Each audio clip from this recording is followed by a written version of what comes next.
Um grande abraço para você ligado na tela da Diário do Brasil TV. Está no ar o Diário do Brasil, abrindo a semana nesta segunda-feira.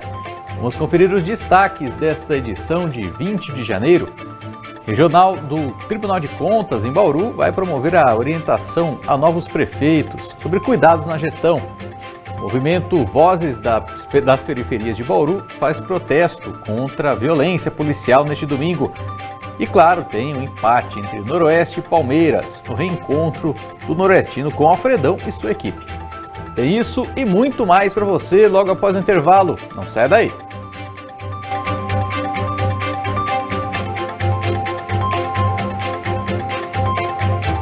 Meio-dia e 2 minutos. Começamos o diário de hoje com a Diretoria Regional do Tribunal de Contas do Estado, que realiza nesta terça-feira uma conferência online com novos prefeitos da região para dar orientações sobre a gestão. O jornalista José Eduardo Amantini traz mais detalhes. Nesta terça-feira, das 10 da manhã ao meio-dia, o Tribunal de Contas do Estado de São Paulo vai realizar uma live com gestores municipais, prefeitos e prefeitas, para orientá-los sobre os cuidados que eles devem ter neste início de mandato. Nós vamos saber mais detalhes com o diretor regional do Tribunal de Contas da unidade aqui de Bauru. José Paulo Nardoni falou sobre os principais temas que serão abordados durante a live. Um deles é a importância do planejamento na gestão pública. O planejamento estratégico dentro da administração pública é tema circunstancial, emergencial para esse momento. Um tema pontual que precisa ser abordado. 2025 é ano de PPA, ano de LDO e de LOA, e o prefeito precisa pensar no município que ele pretende para daqui a 4 anos. Essas são as metas, os objetivos que ele precisa disponibilizar, encaminhar o projeto de lei do PPA para a Câmara, e para isso ele precisa estar orientado. 2024, 2025 é ano do biênio da primeira infância, é ano de COP 30, então ele precisa estar atento a todas essas situações, e como no poder público só se pode fazer o que a lei autoriza, o projeto de lei das peças orçamentárias, PPA, LDO e LOA, tem que estar muito bem estruturados. Ele também diz que os gestores municipais devem estar atentos quanto à fiscalização dos serviços contratados e prestados pelo terceiro setor. É outro aspecto importante, principalmente porque a cada ano o tribunal tem detectado que os repasses de recursos públicos para entidades do terceiro setor têm aumentado muito. Então o terceiro setor está crescendo, o Estado não dá conta de fazer algumas ações, então ele transfere essa gestão para entidades do terceiro setor, entidades sem fins lucrativos e que precisam ser fiscalizadas. Há inúmeros casos que nós temos acompanhado em que o recurso repassado para o terceiro setor é recurso público, então ele merece e necessita do controle. O primeiro responsável pelo controle dos recursos repassados a organizações sociais é a própria entidade que repassa. Para o diretor regional do Tribunal de Contas, a transparência também é essencial na gestão pública e nos parceiros. Transparência é fundamental para a democracia. Transparência é fundamental para a boa aplicação do recurso público. Porque quem não deve, não teme expor. O tribunal cobra os portais de transparência, aponta naquilo que ele está insuficiente. Tem portal de transparência que falha ao demonstrar, por exemplo, a remuneração dos dirigentes. Tem portal de transparência, por exemplo, que falha ao mostrar as regras de compras públicas, que não divulga todos os editais. Aí vem aquela dúvida do fiscal e da sociedade. Ele não está mostrando porque tem alguma coisa a esconder ou ele não está mostrando por uma falha técnica? Então o que nós vamos dizer para o gestor é isso. Olha, portal de transparência, quanto mais claro, quanto mais público, melhor. Se você não está fazendo nada de errado, não há problema em você demonstrar. Recurso público é da sociedade. Então a sociedade tem o direito de observar e de acompanhar a sua aplicação. Ele também faz uma avaliação geral dos municípios da região quanto à gestão fiscal e à qualidade da execução das políticas públicas. No geral, a situação é razoável. Há cumprimentos, a boa condução da gestão fiscal, mesmo porque também cresceu a arrecadação. A arrecadação nesse último mandato cresceu bastante.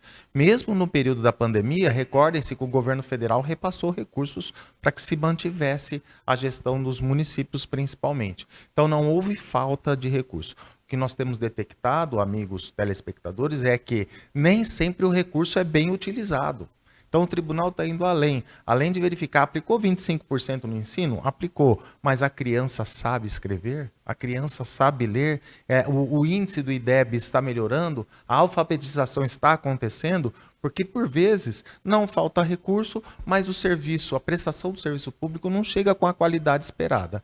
Então, o que nós temos detectado, e esse é mais um dos itens que nós vamos tratar nessa live, é indicadores de desempenho, IEGM. Então, nós vamos ver se, além da obrigação fiscal de aplicar o recurso, de não gastar mais do que arrecada, esse recurso que foi gasto foi bem aplicado. Nesta terça-feira, às 10 da manhã, a abertura da live será conduzida pelo presidente da Corte de Contas Paulista, conselheiro Renato Martins Costa. O encontro virtual de capacitação vai ser transmitido em tempo real pelo canal no YouTube do Tribunal de Contas do Estado de São Paulo.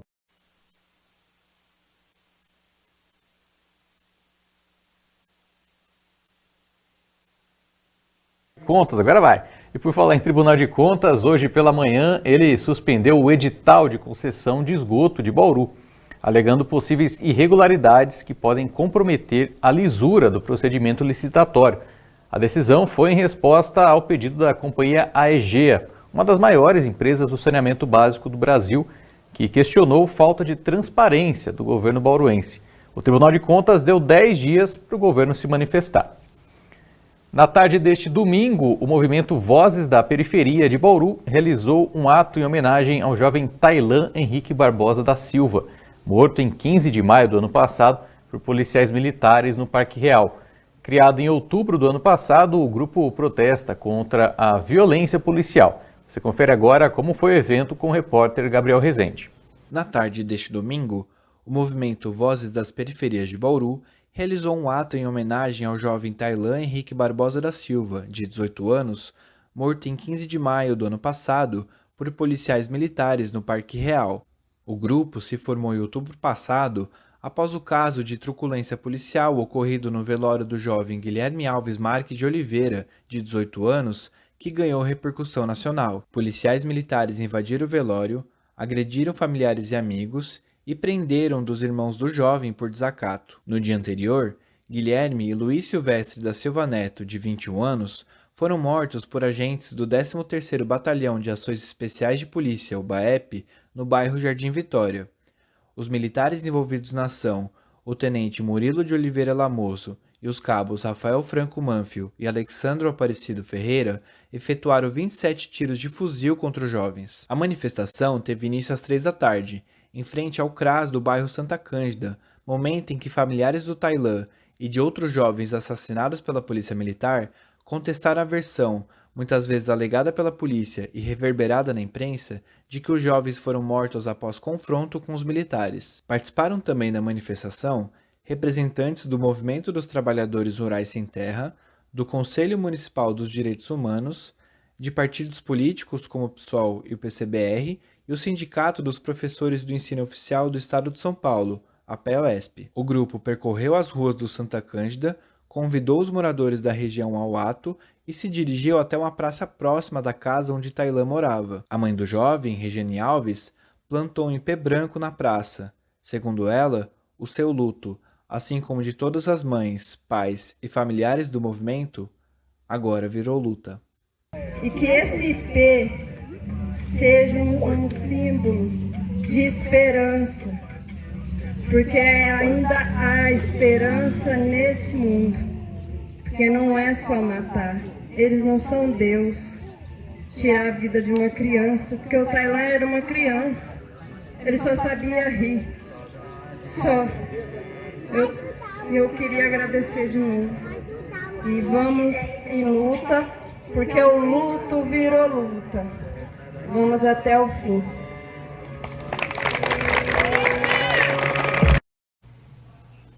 A Polícia Militar Rodoviária da região de Bauru realizou na última semana a entrega das 15 mil fraldas geriátricas arrecadadas no projeto Natal Iluminado. Mara Carvalho conta pra gente mais detalhes.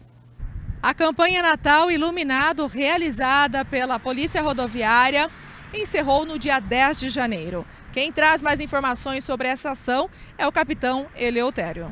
Capitão, quantas fraldas foram arrecadadas na campanha Natal Iluminado? No total, na área do nosso batalhão, foram arrecadadas aproximadamente 15 mil fraldas geriátricas. Essa campanha ela deu início em 2016, na base de Marília, ideia do capitão Douglas Dias, que trabalhava à época naquela região. E aos poucos, ano a ano, nós fomos expandindo para as outras bases. Na região de Bauru, nós estão participando neste ano a base de Bauru e a base de Jaú. São várias entidades que serão contempladas, então, com essa arrecadação da campanha. Sim, diversas entidades estão sendo contempladas. A campanha encerrou-se agora em 10 de janeiro e agora nós estamos fazendo a distribuição nas entidades, nos lares de idosos, né? Então essas fraldas geriátricas foram arrecadadas e agora é o momento de nós fazermos as entregas para os nossos idosos. Essa ação ela faz a diferença para essas entidades, inclusive é importante que a população participe de ações como esta. Sim, certamente. A Polícia Militar, reafirmando mais uma vez seu compromisso com a sociedade, fazendo essa campanha Natal Iluminado para arrecadar fraldas geriátricas, é uma parte nossa de atender mais uma vez a sociedade, fazendo servindo de ponto de arrecadação para fazer a distribuição de forma adequada. E com certeza ganha com a sociedade como um todo e também nós agradecemos a confiança que a sociedade tem na gente em fazer as entregas, tudo contabilizado, tudo registrado para o encaminhamento correto das fraldas. Vamos para a previsão do tempo para esta segunda-feira. A semana começa com condições típicas de verão no estado de São Paulo. Sol entre nuvens, dia abafado, com muito calor e previsão de pancadas de chuva em áreas isoladas. Algumas inclusive com forte intensidade, principalmente entre o decorrer da tarde e noite. Em Bauru, o dia nublado com possibilidade de chuva principalmente no meio da tarde. A mínima pela manhã foi de 22 graus, a máxima prevista é de 32, com a umidade relativa do ar em 58%. Nas demais cidades da região, o padrão de temperatura e umidade se mantém, também com previsão de pancadas de chuva isoladas no decorrer do dia. Rápida parada no diário e no próximo bloco você confere o empate entre Noroeste e Palmeiras pelo Paulistão. 12h e 14 minutos. Fique com a gente, voltamos já.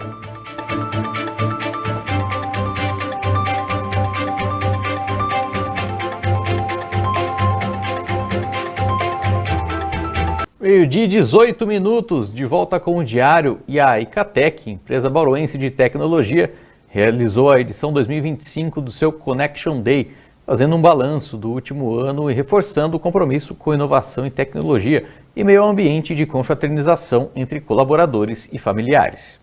No último sábado, a empresa bauruense Icatec promoveu o Icatec Connection Day 2025. A ocasião foi para reforçar a posição de destaque da empresa no mercado de tecnologia e inteligência para a gestão empresarial. O bauruense Ailton Fabre, sócio da Icatec, falou sobre a importância de apresentar o balanço anual da instituição. O momento de confraternização dos funcionários com seus familiares também foi abordado por Ailton. É um momento onde tanto a família, o próprio funcionário, a gente sai daquele ambiente do dia a dia do trabalho e a gente consegue ter esse momento de estar apresentando as motivações, metas, aquilo que a gente quer realizar para o ano, né? Para eles também entenderem para onde a empresa vai, com produtos, atendimento a cliente, qual que serão as metas, como que a gente vai realizar esse ano, o planejamento que nós fizemos para executar durante todo o ano. E também esse lado da comemoração com a família, eu acho que integra muito o colaborador, motiva, ajuda a ele olhar para o futuro e falou, poxa, eu quero também, estou fazendo parte dessa história, estou construindo junto com a empresa e esse é o momento para isso mesmo, para a gente celebrar, estar junto, trocar ideias, se divertir, né? Então essa é a intenção do evento, então soma demais para os colaboradores, família e todo mundo que está aqui participando conosco. Para mim é muito prazeroso estar na Icatec, faz 1 ano e meio que eu estou lá e foi uma mudança consciente na área de tecnologia, era um sonho trabalhar na área de tecnologia e saber que a Icatec é uma empresa que valoriza demais seus funcionários, compartilha resultado, cuida muito bem de todo mundo que está lá dentro, valoriza, é um prazer imenso estar ali. Esse evento também é um evento que a gente pode interagir, conhecer um pouco mais todo mundo, porque muita gente trabalha home também e é um modelo que a gente atua lá. Mas é um momento para a gente confraternizar, comemorar valorizar tudo que a gente construiu. A Icatec, com seus 14 anos de história, conta com mais de 200 funcionários. Segundo o CEO da empresa, Edson Alves, também bauruense, comentou que a instituição nasceu de um sonho idealizado por ele por meio de um projeto na faculdade. A Icatec é uma empresa que nasceu em Bauru, então ela é nitidamente bauruense. E como ela nasceu em Bauru, ela cresceu na cidade. E hoje a Icatec ela não é só mais bauruense, ela está no Brasil inteiro, mas também no mundo, né? E a Icatec ela tem uma importância para a nossa economia, porque a maioria dos nossos colaboradores são bauruenses, residem aqui. A prestação de serviço que a gente faz, ela ocorre na cidade, então toda a arrecadação fica para a cidade, então ela tem uma importância muito grande para a economia de Bauru. O CTO da Icatec, William Oliveira, comenta algumas das perspectivas para este ano. Para 2025, a gente está trabalhando com 3 pilares, basicamente, né? Continuar evoluindo o produto tecnologicamente para conseguir suportar cada vez clientes maiores e com mais qualidade, com maior estabilidade, mais desempenho. A gente tem desenvolvido novas funcionalidades também para atender o que os nossos clientes precisam, trazendo soluções que realmente fazem a diferença no dia a dia dos clientes. E terceiro, como não podia ser diferente, né, o que está em alta agora é IA, né? A gente tem trazido algumas funcionalidades já de IA, a gente trouxe já no finalzinho de 2024 e agora em 2025 a gente tende a evoluir em cima disso, né? A gente vai estar pensando em trazer, por exemplo, Copilot, que é umas funcionalidades para ajudar a nossa atendente ali do DigiSac a comunicar com o seu cliente, a formular uma resposta, por exemplo. E também agentes inteligentes, onde consegue, a própria IA consegue conversar com o cliente, até mesmo talvez executar uma venda ali totalmente autônoma. A empresa, em sua constante transformação e expansão, na atualidade faz parte de um grupo, como comenta o CEO Edson. A Icatec ela faz parte de um grupo, né, que chama Altin Valley. A Icatec, dentro desse grupo, ela é a maior empresa, né? E o grupo como um todo, falando não só de Icatec, mas no grupo de todas as empresas que ela compõe, em 2024 agora a gente fechou com um faturamento de mais de 140 milhões. E todo esse grupo são de empresas bauruense. O CEO da Lecom esteve no evento e falou sobre a união das empresas. A Lecom vai completar 30 anos esse ano, é uma empresa bauruense que cresceu bastante, né, nesses últimos 10 anos, principalmente, né, de forma acelerada. A gente atende hoje o principal portal do governo federal, que é o GovBR. Então, vários clientes de grande porte. E com a Icatec, né, foi uma união que a gente fez aí no começo do ano passado. Incrivelmente foi interessante, porque foi dentro do BID, do Bauru Innovation Day, que é um dos maiores eventos de inovação do interior, onde eu sou cofundador do BID. E dentro do relacionamento, que comecei com o Ailton, depois com o Edson, a gente se aproximou e a gente começou a olhar um sonho junto. Um sonho, né, num horizonte aí de 2030, que é construir uma das maiores empresas de tecnologia do interior. E a Lecom, sendo já uma das maiores daqui, junto com a Icatec, fez todo sentido. Então a gente de fato fez uma sociedade onde a Icatec virou sócia nossa e juntos a gente está buscando adquirir outras empresas, investir em produtos novos, trocando carteira de clientes, trocando experiências de tecnologia, né, ou de fornecedores. Então tendo sinergias, né, e criando aí um grupo incrível no interior, né, que é um dos sonhos nossos. Então essa união ela fortalece ambas as empresas e também as pessoas e os parceiros que estão conosco, que usufruem do que a gente chama de ecossistema, né? Tecnologia depende de pessoas, essencialmente, de inteligência, de inovação. Isso se faz aí com combinações. Então é isso que a gente está fazendo, combinando sinergias aí para um futuro maior. Entramos agora no esporte para registrar primeiro o falecimento de Léo Batista, conhecido como a voz marcante do jornalismo, aos 92 anos. Léo nasceu em Cordeirópolis, cidade vizinha Limeira, aqui no interior paulista, em 22 de julho de 1932 e teve uma carreira de 7 décadas na comunicação. Começou como locutor de serviço de alto-falante da sua cidade natal em 1947. Depois iniciou a trajetória no rádio, a partir da Rádio Clube de Birigui, passando depois pela Difusora de Piracicaba até ir ao Rio de Janeiro e conseguir um trabalho na Rádio Globo em 1952. Por lá ele transmitiu a primeira partida do Garrincha, pelo Botafogo, que é o seu clube do coração, e anunciou o suicídio do então presidente Getúlio Vargas. 3 anos depois, começou a trabalhar na televisão pela extinta TV Rio, depois passou também pela extinta TV Excelsior, retornando ao Grupo Globo, agora na TV em 1970. Dali para frente não saiu mais da emissora, né, como apresentador dos programas esportivos, além do Jornal Hoje, o Globo Rural, Fantástico e Jornal Nacional, bem como contribuiu em roteiros da dramaturgia da Globo. No começo deste ano, Léo Batista foi diagnosticado com câncer no pâncreas e faleceu neste domingo após 13 dias de internação.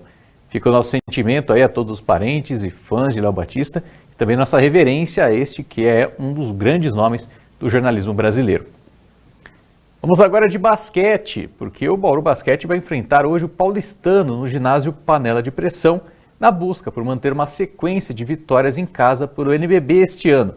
Confira na reportagem de Rafaela Monteiro. O Bauru Basquete vai enfrentar o Paulistano hoje no ginásio Panela de Pressão pela 21ª rodada do Novo Basquete Brasil. É o segundo jogo do time neste ano, na temporada 2024-2025, e é após uma vitória em disputa acirrada contra o São Paulo, que é comandado pelo Guerrinha. E nada como uma vitória em cima do time do ex-técnico para dar um gás na equipe após 5 derrotas consecutivas do final do ano passado.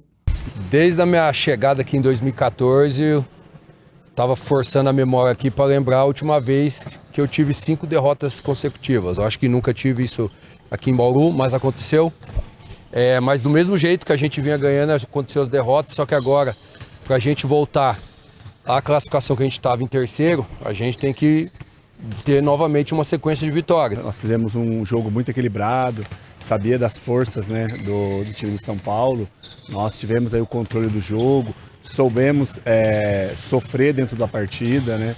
Tivemos resiliência para poder sofrer dentro da partida. Acho que isso também dá uma casca para a equipe, né? É mais uma equipe jovem aí, dentro da nossa casa, ao lado do nosso torcedor. E aquela coisa, né? É uma vitória após 5 derrotas, né? E também num confronto direto, né? Valendo ali classificação. Então acho que temos que ressaltar e parabenizar, né? Mas já foi, agora nós temos o aniversário pela frente. O time segue com uma campanha de 11 vitórias e 9 derrotas, sendo 8 dessas vitórias em casa. Vale lembrar que o elenco sofre o desfalque do ala pivô Gemerson Barbosa. E quem andou quebrando o galho na função foi nada mais nada menos que o Brabo. Eu volto a ser o Severino, né? É brincadeira, mas isso aí é fazer a função de pivô ali. Tanto o pivô mais leve quanto o pivô, até o pivô 5 eu já fiz, então eu me sinto bem, domino bem os fundamentos de pivô. Isso aí nunca foi problema para mim. Muitas vezes durante o jogo eu até gosto, entendeu? Fazer uma função diferente, que ali consigo pegar os adversários um pouco mais desatento, né? Mas essa função é normal, acontece. A gente tem o Maciel, que é o pivô 4 titular. Eu ali para quebrar um galho, mas em qualquer função a gente tem que entrar forte, tem que estar concentrado, como eu falei, para a gente voltar a vencer, ter essa sequência de vitórias para a gente voltar ao patamar que a gente estava. E com o capitão desempenhando outras posições, o esquema tático muda também para o restante do elenco. E o também ala e armador Igor Araújo mostrou estilo e matou bolas importantes no jogo contra o São Paulo. E o crescimento de diferentes jogadores é importante para a sequência do campeonato. E o tempo pode ser sinônimo de amadurecimento e também de evolução, até porque o Igor Araújo já passou pelo Bauru Basquete antes, na temporada de 2021-2022, pelo Novo Basquete Brasil também. E daquela época para cá, até o jogo contra o Pato Basquete na temporada de 2024-2025, foram 38 jogos com 47 pontos de desempenho. Porém, desde que o Gemerson se lesionou, ele ganhou mais espaço nos últimos 5 jogos e já soma 46 pontos. Acredito que é uma evolução, sim, tanto no meu trabalho no dia a dia quanto transmitindo para dentro de quadra. Era uma temporada diferente, o time era a rotação era um pouco maior, eu tinha um papel diferente, eu era mais jovem. Hoje com um pouco mais de experiência, mas com muito para aprender ainda, mas estou conseguindo aproveitar meus minutos em quadra, né? Vindo do banco com energia e isso está dando resultado e, graças a Deus, transmitindo em pontos também. E que a pontuação cresça, viu, Igor? Afinal, para subir ou descer na classificação é rapidinho, já que o campeonato vai seguir acirrado e o apoio da torcida vai ser fundamental nessa disputa contra o Paulistano em casa. Se a gente fizer uma avaliação da tabela, né, do quinto, do quarto ao 12º, 13º, se passa duas vitórias, né? Então é muito pouco isso, né? É muito próximo, né? É um resultado positivo de um, negativo do outro, você já cai na tabela, cai muito, né? Então, ainda mais agora com os confrontos. Então, fácil, não é um jogo fácil, não tem jogo fácil do NBB, né? Se mostrou aí nos jogos que vem acontecendo. O Paulistano é uma equipe jovem, uma equipe que tem muita volúpia, é uma equipe que joga muito em cima de transição, segunda chance, que é o rebote de ataque, né? Em cima das suas duas principais peças, né? Que eu vejo ali, são dois jogadores que dão uma sustentação muito boa, que é o Crescenzi e o Ferreira. Nós já mostramos, né, desde a temporada passada, a gente vem mostrando essa força, essa sintonia fina, né, entre quadra e torcedor, então eu acredito que isso está fazendo bastante efeito do lado positivo para a gente. Já no sábado, mais de 12 mil torcedores acompanharam o maior jogo da última década no Alfredo de Castilho. Noroeste e Palmeiras consagrou, né, o retorno do Alvirrubro à elite estadual depois de 14 anos, né, e ainda terminou com um empate agradável para o Norusca. O encontro entre Noroeste e Palmeiras nesse sábado já era histórico antes da bola rolar. Depois de 14 anos, Norusca recebia o Verdão em sua casa, toda reformada e renovada para um público de mais de 12 mil pessoas. E quando a bola rolou, a expectativa deu lugar a uma boa e aberta disputa entre o Alvirrubro e o Alviverde. O Noroeste não se apequenou diante do gigante, atual tricampeão paulista. Aproveitou o seu maior ritmo de jogo, resultado da pré-temporada que teve quase 3 meses, para conseguir espaços e desafiar o goleiro Marcelo Lomba. Ainda assim, precisou contar com a presença do goleiro Felipe Alves em momentos decisivos, para evitar que as ofensivas do Palmeiras terminassem em gol.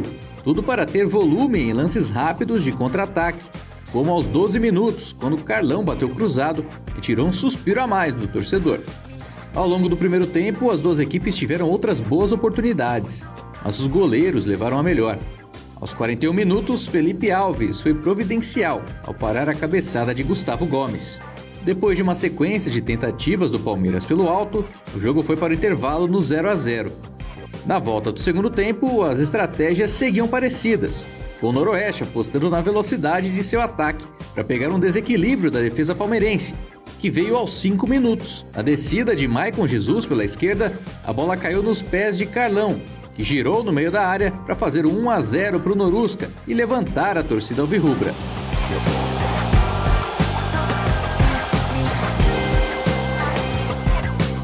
Aberto o placar, o Noroeste segurou a vantagem nos 10 minutos seguintes. Teve a chance de ampliar com Pedro Felipe, mas ele chutou por cima do gol. Passados 3 minutos, o castigo veio. Bola na área e na sobra o jovem Thales apareceu para tocar para o fundo do gol e fazer o empate do Alviverde.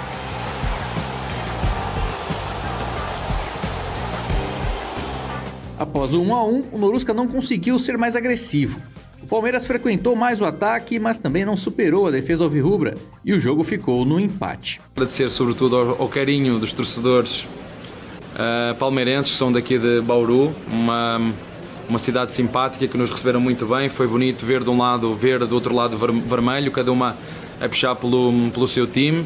Já disse, acho que o Noroeste fez uma belíssima partida, nos criou muitas dificuldades. Acho que na primeira parte foram melhores, as melhores oportunidades foram deles. Foi isso que eu vi no jogo. Na segunda parte nós fomos atrás do resultado, tivemos que reagir. Mas uma equipa bem organizada, com uma capacidade física, eu acho que isso foi bem evidente, acima da nossa. Nós sabemos o quanto o Palmeiras motiva, mas, como disse, dar os parabéns ao Noroeste, porque de facto hoje fizeram uma partida competitiva e levam daqui um ponto, tal como nós, e acho que é justo. Uma soma geral aqui foi muito bem, me surpreendeu, está crescendo fisicamente, crescendo também taticamente e tecnicamente. E a gente passa a confiar cada vez mais nessa equipe. Às vezes fica uma desconfiança de uma equipe que vem da Série A2, mas a gente tem uma experiência no futebol. Já aconteceu isso em 2005, quando a gente foi vice-campeão da Série A2 e fizemos uma campanha surpreendente, ficando em quarto do Campeonato Paulista. Naquela época eram 20 equipes e 19 jogos, né? Jogava contra todos.